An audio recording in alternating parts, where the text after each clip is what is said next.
My guest for today is Thomas Hitoshi Pruiksma, an American writer, poet, and translator who has spent more than 2 decades of his life inside the Tamil language. Thomas first arrived in Madurai almost by accident, planning to study Spanish and ecological ethics, and instead found himself apprenticed to a remarkable teacher, Dr. K.V. Ramakoti. That apprenticeship reshaped his entire life, drawing him from spoken Tamil into the world of Sangam poetry, Avvaiyar, and eventually the Tirukkural. His books include Give, Eat and Live poems of Avvaiyar, A Feast for the Tongue, and his celebrated translation, the Kural, Tiruvalluvar's Tirukkural, published by Beacon Press and honored with Tamil Nadu's Ancient Tamil Literature Promotion Award. Alongside his Tamil work, Thomas has spent years translating Juan Rulfo's Spanish classic Pedro Páramo, and he is now writing his own novel The Pines about music, adolescence, and time. In our conversation, we talk about his childhood love of books and magic, the strange twist of fate that took him to Tamil Nadu instead of Mexico, and how learning Tamil changed the very way he perceives the world. We also talk about how translation found him not as a plan, but as an inner necessity to share the poems he had fallen in love with. He speaks about the 12 years his teacher spent quietly nudging him towards translating the Tirukkural, his deep love of one-on-one teaching, and his continuing engagement with contemporary Tamil writers like Perumal Murugan.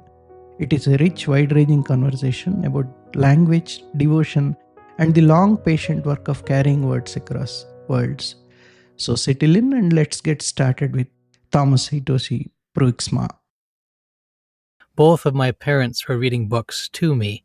My father read to me, for instance, the entire Lord of the Rings trilogy and also The Hobbit, the sort of prequel to The Lord of the Rings. The entire thing. In fact, I think he may have done it twice. I have that memory, although that seems quite a lot. But he read those books to me. My mother read, I think, when I was a little younger. She also sang to me. So I had the experience not only of story, but of song being part of the bedtime ritual. And that, along with the delight that I had just in words, in the world, in sounds, in life. As far as my entry into reading books myself, I have a kind of curious aspect to it, which is that I was a kid magician. And there's a whole story about how I got into magic. But one of the things I discovered as part of that journey when I had begun to read was that the library, I grew up in Seattle, and in the area of Seattle where I lived in Lake City, there was a branch of the Seattle Public Library, and it had a whole shelf full of magic books. And so we would go to the library and I would get books to read, novels and things, but I loved the shelf of magic books. And so that became one of the library, and books became one of the entryways to a world that fascinated me. And then, of course, there are other books on other shelves, and I took to reading books, and I took to loving particularly the experience of becoming enveloped in a story where I could be with a character for weeks or months, and then I'd look up and notice only 20 minutes had passed in the so-called real world. And this experience fascinated me. And those were some of the early foundations of my foray into books and into the worlds of stories and songs, really. So, how did you end up in Tamil Nadu? Was there any connection with Tamil language? So I had never actually intended originally to go to Tamil Nadu. It happened in a kind of roundabout way. I was a senior in college. I had studied philosophy. And within philosophy, I had sort of specialized in ethics. And within the realm of ethics and moral philosophy, I had a particular interest in ecological ethics. That is to say, the relationship, how we think about, imagine, conceive our relationship to the more than human world, whether that's the world of ecosystems, forests, the land itself, other animals, climate, all of these things. These felt to me like very pressing concerns, and for me, philosophy, and particularly moral philosophy, was a way to wrestle with what is our responsibility, what is right, what is good in that relationship with our natural world. And by the time I was graduating, I had been so focused on this area of study that I realized I hadn't studied a language.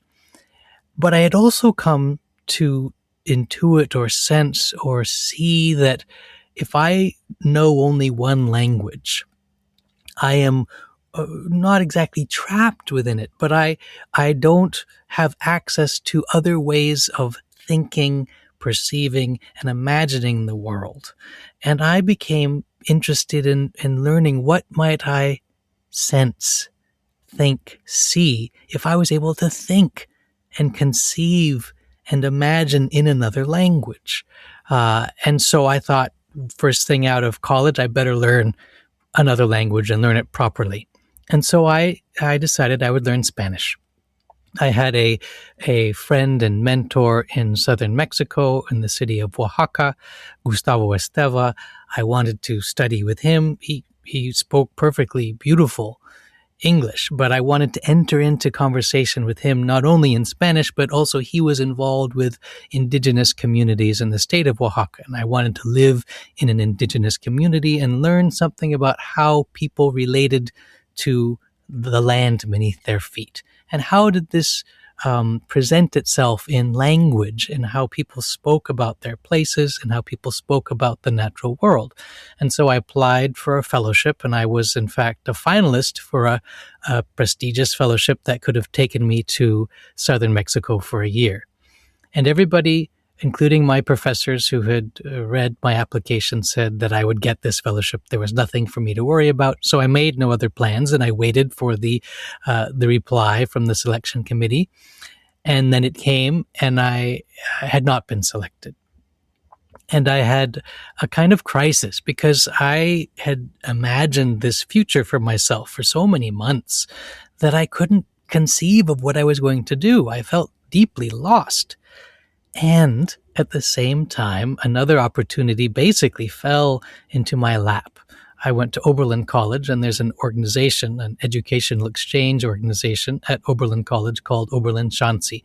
And they send people to various places in Asia. At the time I applied, they were sending people to China, Indonesia, Japan, and also to to India, specifically to the city of Madurai in Tamil Nadu. They'd had a relationship for a number of decades with the American college in Madurai.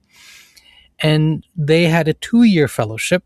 I would have to teach English at a college, which was something I was interested in, study Tamil, and then be given freedom to explore whatever else I wanted. And a professor friend of mine said, hey, you could go to South India and you could live in a village there and explore your questions about ecology, about the relationship between language and land. You could do that there. And I had a week or two of great confusion because as interesting as that sounded, it wasn't what I had planned on. And Spanish at the time had seemed like the more, shall we say, practical language because I could speak. A lot of people speak Spanish, of course, in North America. And Tamil didn't necessarily present itself as being a language that I would have a relationship beyond my stay. However, from the time that I was a child, perhaps because, at least in part, my interest in magic and in the sort of imagery that came in some of these magic books I read of the Indian rope trick, for instance, or other sort of, whether or not they were accurate representations of Indian magicians. Of course, there are, in fact, very interesting Indian magicians, but as from somewhere that I'm not exactly sure where, I had an interest in India, to the point that anytime I did a school report on a country, I always invariably chose India. So with that sort of in me, I thought, okay, I'll take this opportunity to go, and I accepted the fellowship, and I went to Madurai. As far as my interest in literature and in books, I actually had dropped the interest in literature and books when I was so sort of focused on this ecological, philosophical set of questions. In fact, I didn't even want to read. I wanted to enter the oral world of a village. I wanted to be able to speak with people. And at the time, I thought even that may prove too difficult for me. I didn't have any particularly great skills as a linguist. But I did have the great fortune of encountering my very first week in Madurai, an extraordinary teacher named Dr. K.V. Ramakoti. He was a professor at Saurashtrian College outside of Madurai, and I had met him through one of his former students, and I studied with him in his house. I would go to his house in the evening or on the weekends, and we would have a tea and maybe a dosa, at least something to eat, and then and study together. And he was the one who brought me into the spoken language, into spoken Tamil, and my adventure with Tamil, with language, and eventually with literature continued from there. Wonderful. Now, you made a very interesting point that you said learning a new language will give you a different perspective about the world. Learning Tamil, a totally different language, did it give you any change in perspective towards the world? It gave me so many changes at different layers, at different levels, that I'm not exactly sure where to begin. Sometimes, when people ask me for some specific example of what is different in the way of, say, conceiving or experiencing the world in Tamil, I can give some more simple examples. For instance, in English, we say warm-hearted to talk about somebody who is very generous or loving, but in Tamil, it's you could say somebody has a coolness is what is the quality that's desired. So you talk about coolness. You talk about the coolness that might fall over one's head, and in a cold climate, this would be like, oh, that'd be even the word cold. You say cold in English, and we think, oh, cold-hearted is very mean or stingy.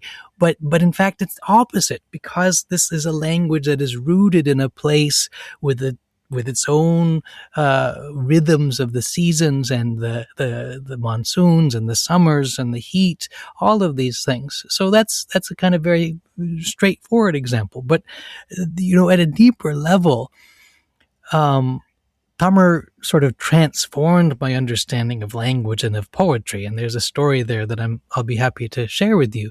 But along with that, there are certain ways of speaking, which are they cultural? Are they linguistic? I think they're at some level both, which have to do with the intention of people to be together.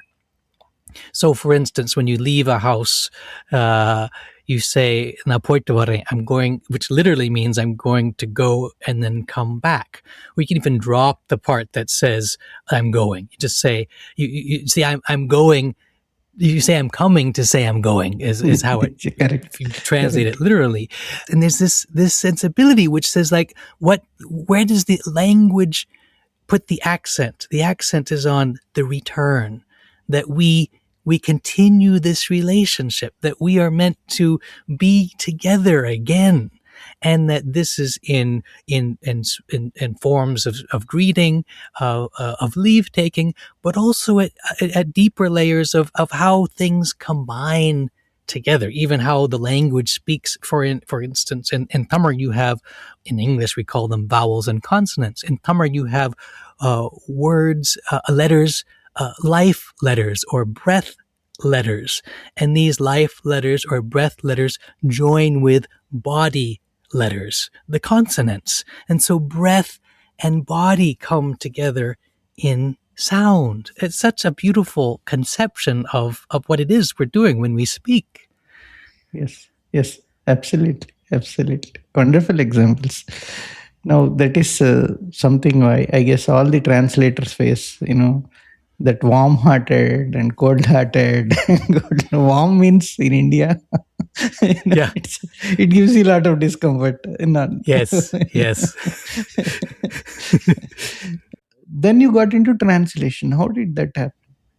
Well, it was a roundabout journey because when I was about after a year, when I was finally able to speak or begin to speak, I moved into a village to the south of Madurai, where that's where I really began learning how to speak, because this was a place where I had no choice but to speak entirely in Correct. Tamil. Correct. And so really it was about a year and a half. I ended up having a total of 2.5 years. It was that year and a half in the village that really allowed me to begin to understand what people were saying and begin to express myself. And along the way, my teacher gently suggested one day that I might learn to read and write as well. I mean, I could read the script. I could read. That was part of the foundation for studying, but I wasn't engaged with sort of the written language, which has its own kind of forms, and it's quite different in some ways from the spoken languages. And but he said to me one day, we really ought to study reading and writing, because you're going to go back to your country in a year or whatever it was at the time. And he said, don't you want to be able to read the letters that we're going to write to you?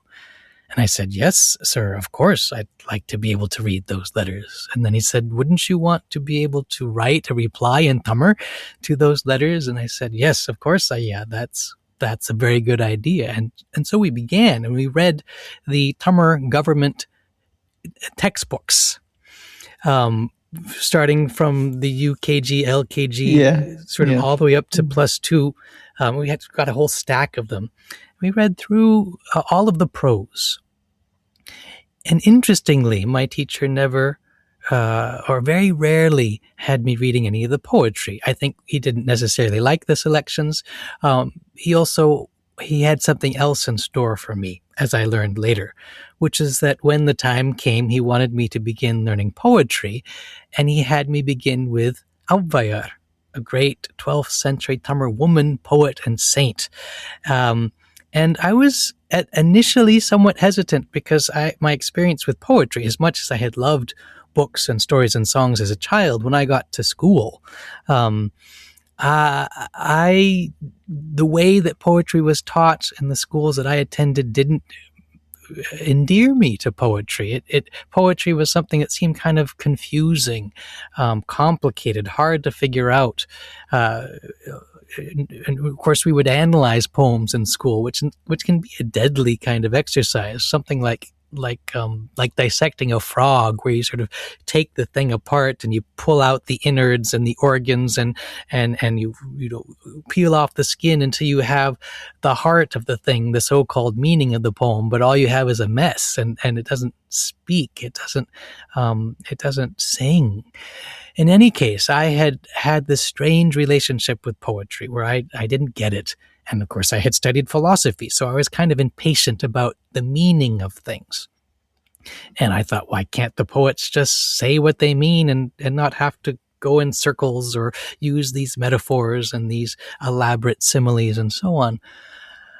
But by this point, I trusted my teacher quite deeply. And so I began studying these poems, and each day we would study a few of these poems, and he would give me the gist of the poems, and then he would have me memorize them.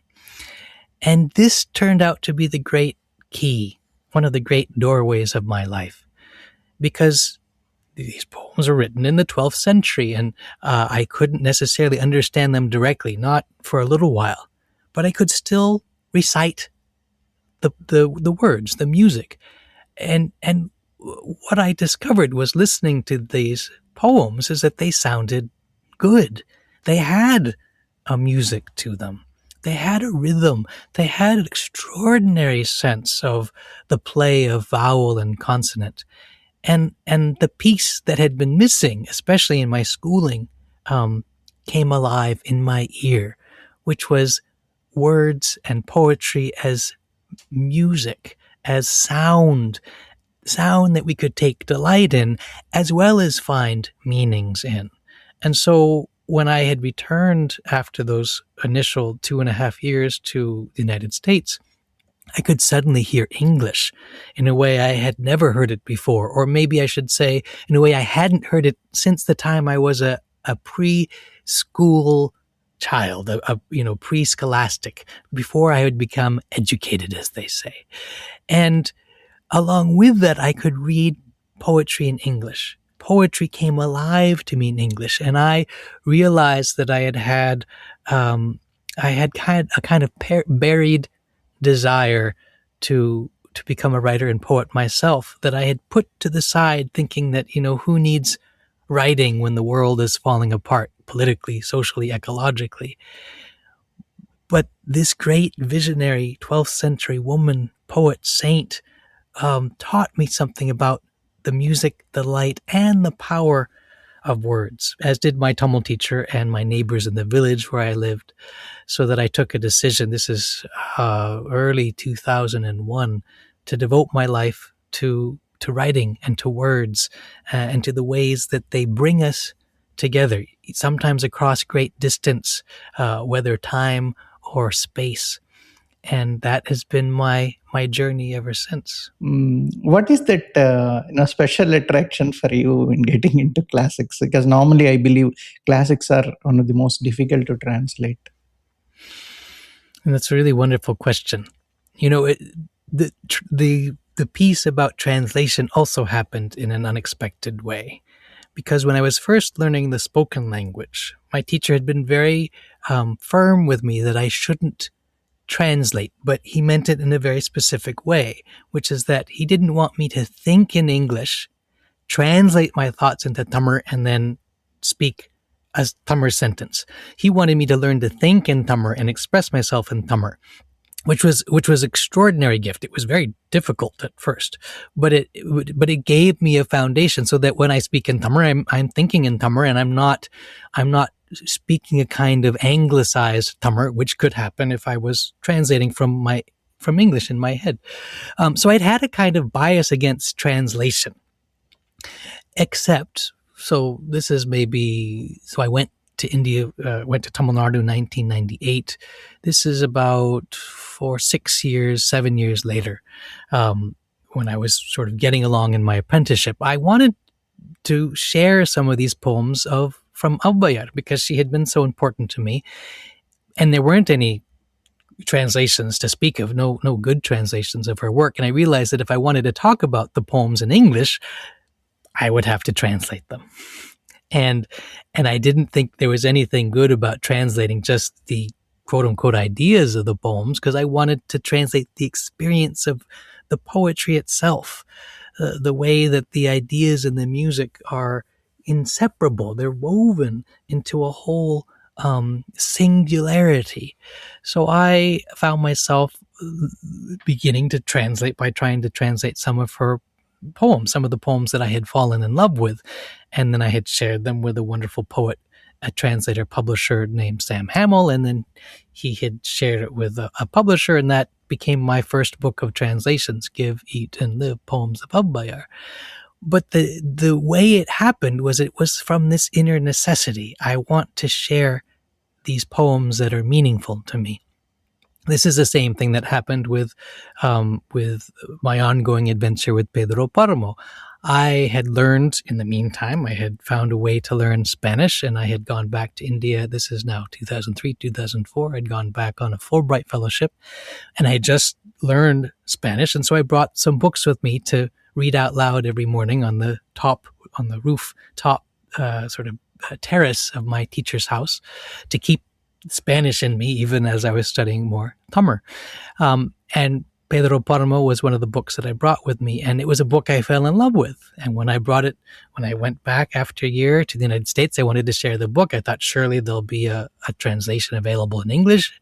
There was. I checked it out from the same library where I had found all those magic books as a kid, and I looked at the first page, and I was shocked, because that first page was nothing. It had nothing of what I had experienced, what I had fallen in love with in the original work. And I didn't even take the book home. I just returned it, and I thought, well, what are you going to do? I'm not going to translate this book.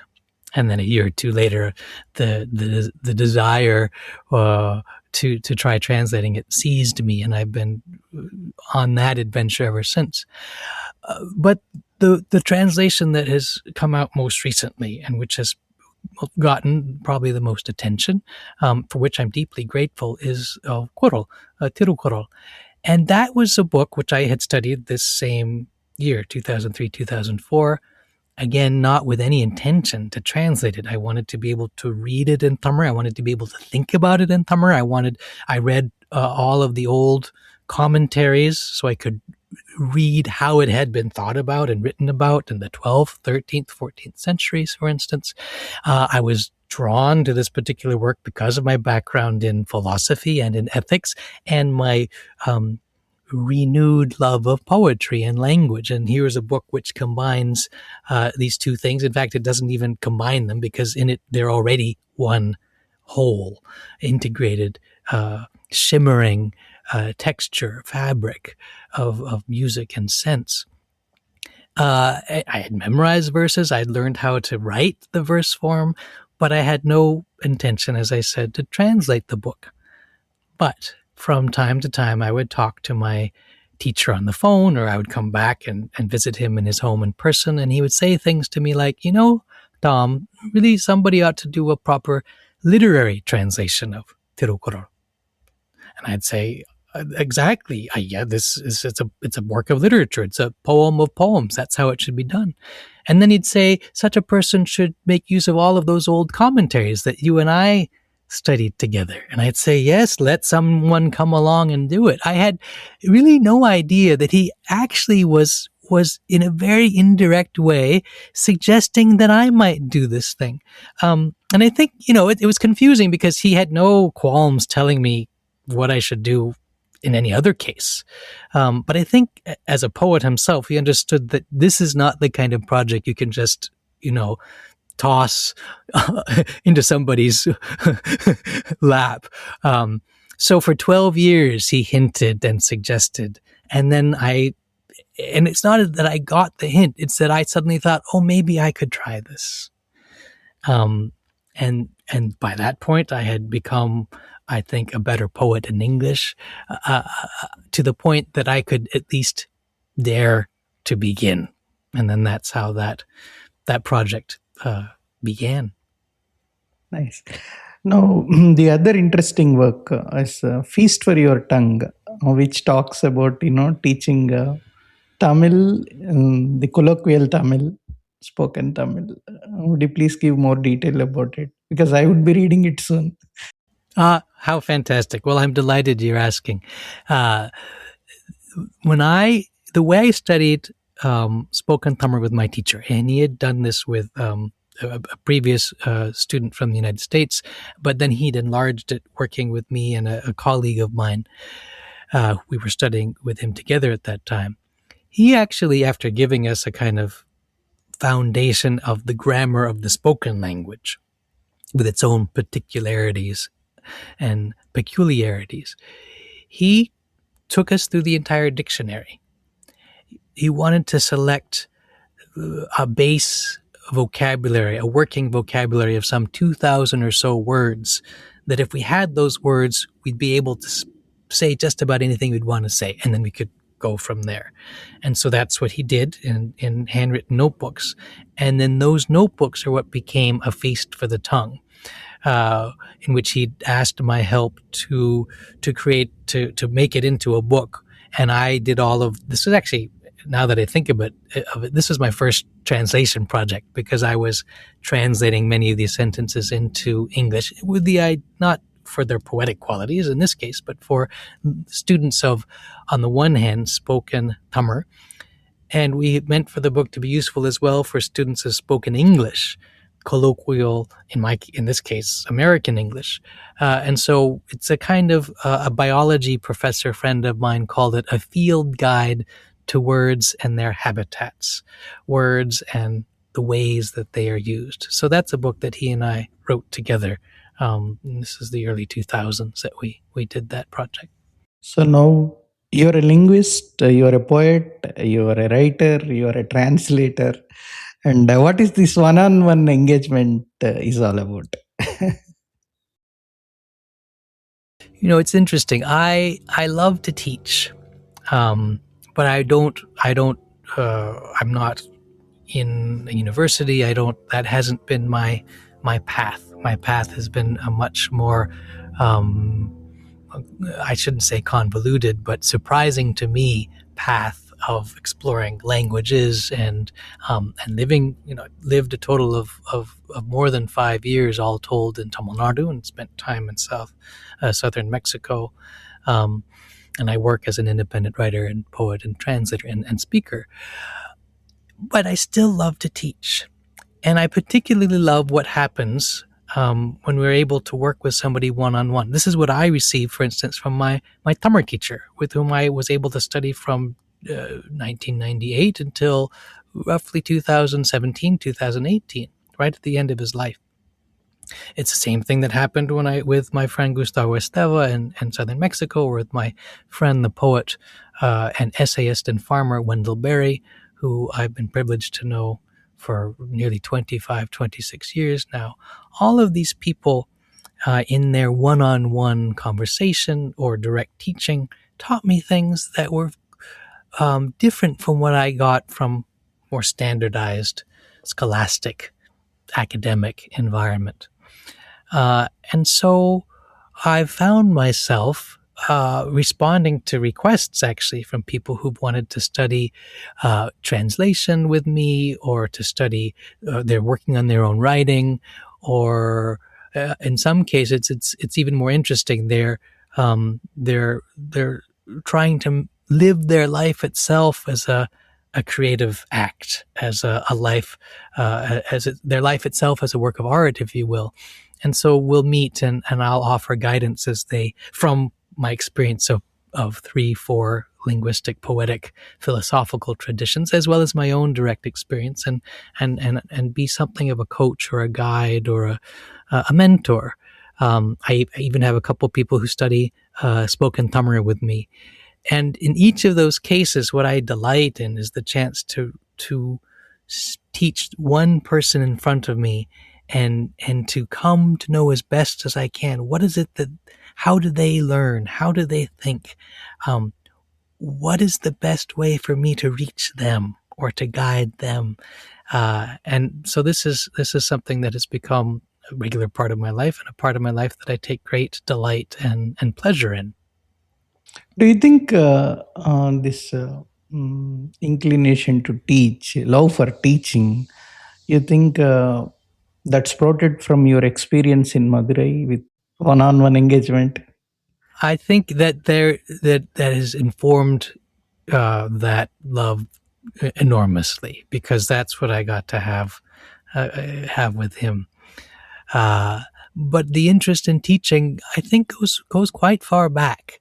Even when I was a school kid, people would say, "What do you want to be when you grow up?" And I'd say, if I was in third grade, a third grade teacher. In fourth grade, a fourth grade teacher. Down on the line. Even in college, I had thought of becoming a professor. But there was something about particularly with Dr. Ramakoti, particularly with, it was a relationship that was not just about the subject matter. I mean, I went to his house. In fact, several times I lived in his house as I studied with him. And so it was a much more, we could say it sort of draws on a much older traditional model, if you will, of how, this kind of way of learning, even though he was also himself, he taught science in a Hindi medium school in Chennai, then Madras for a decade.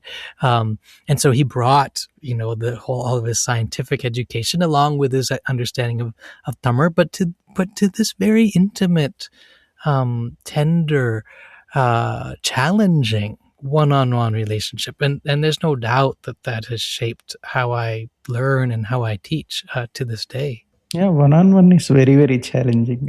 Very challenging. So, Thomas, now, are you reading contemporary Tamil literature? Are you in touch with contemporary Tamil literary scene? Yes, to a limited extent, I've been connected to it all along. After my initial 2.5 years or so, I had, through the wonderful short story writer Dilip Kumar, who also was a bookseller, a book exporter, he recommended sort of all of the key works of contemporary of 20th, at that time, 20th century Tamil literature. And I went home with 3 or 4 boxes of books. But I'm a very eclectic reader. Something either grabs me or it doesn't. And if it doesn't, I have a very hard time reading it.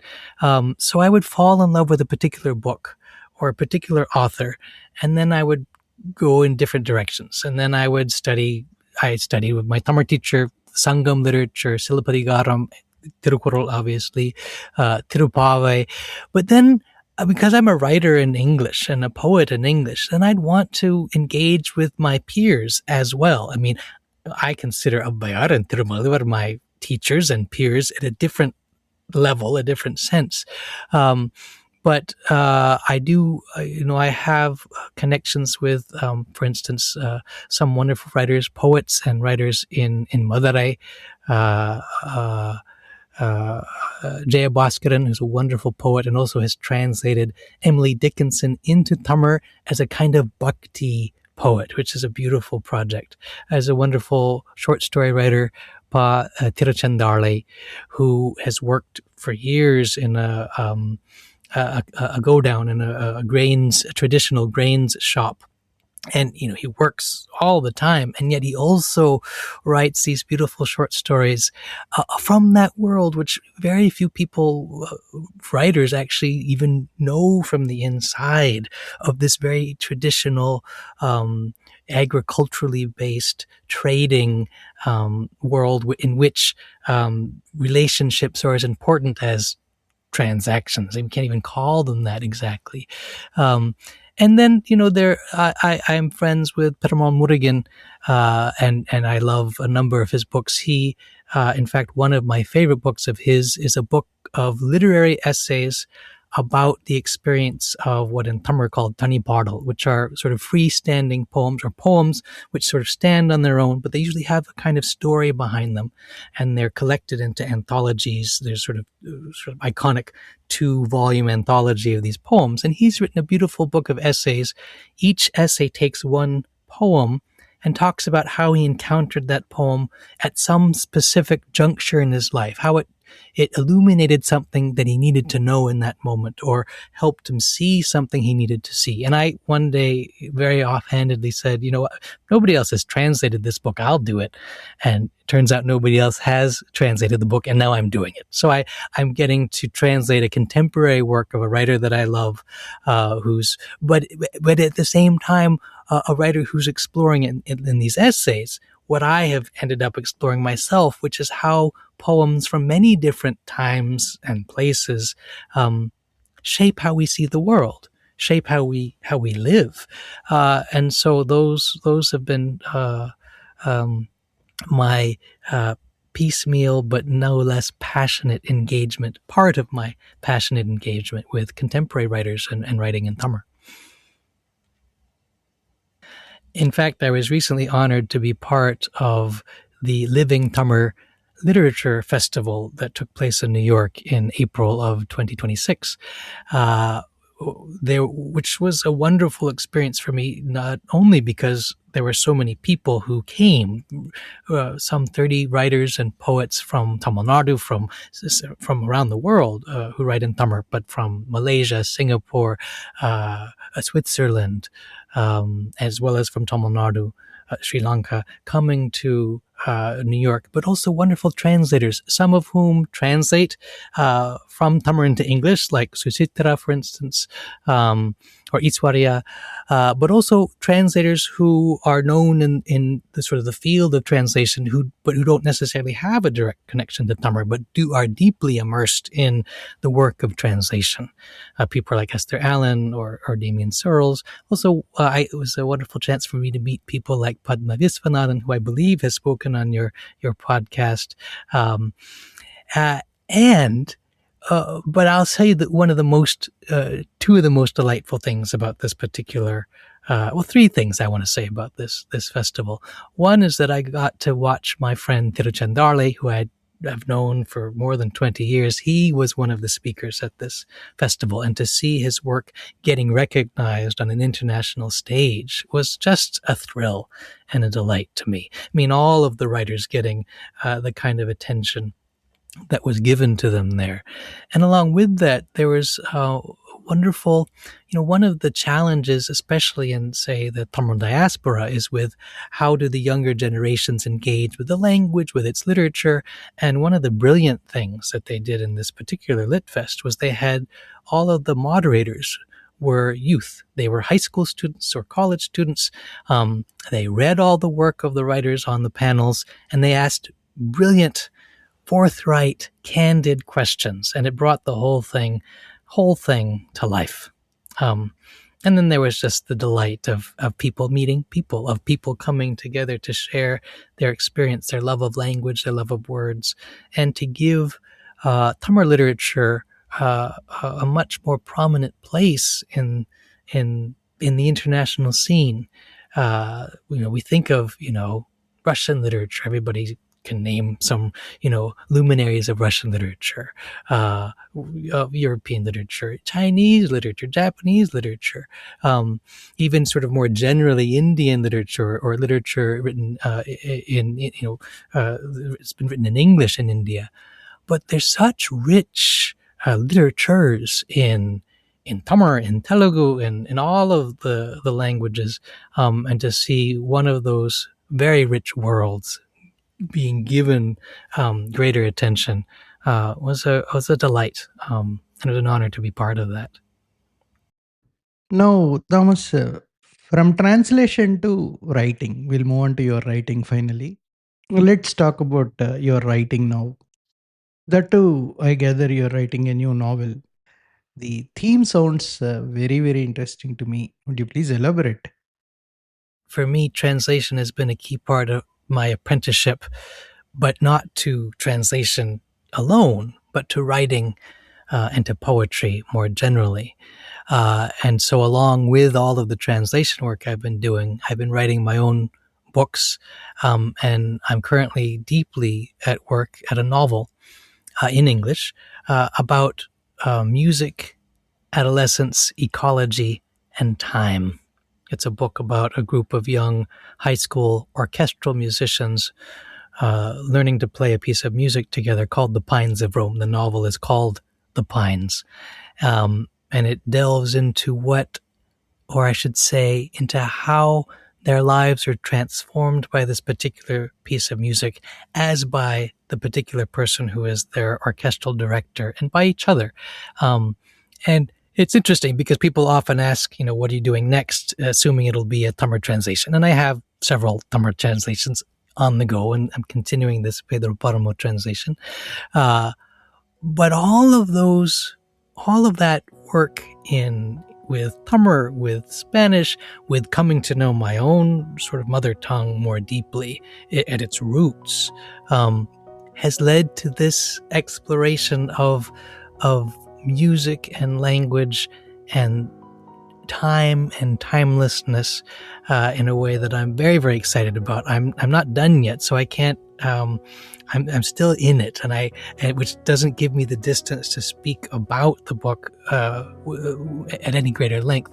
But I'm very excited about how all of the writers who have befriended me through their works that I have been honored to translate or just to read seem to be helping me to bring to life this particular and I think somewhat unusual book about music, and that takes, without giving too much away, takes both poetry and prose into its form of telling. So that's what I'm involved with right now.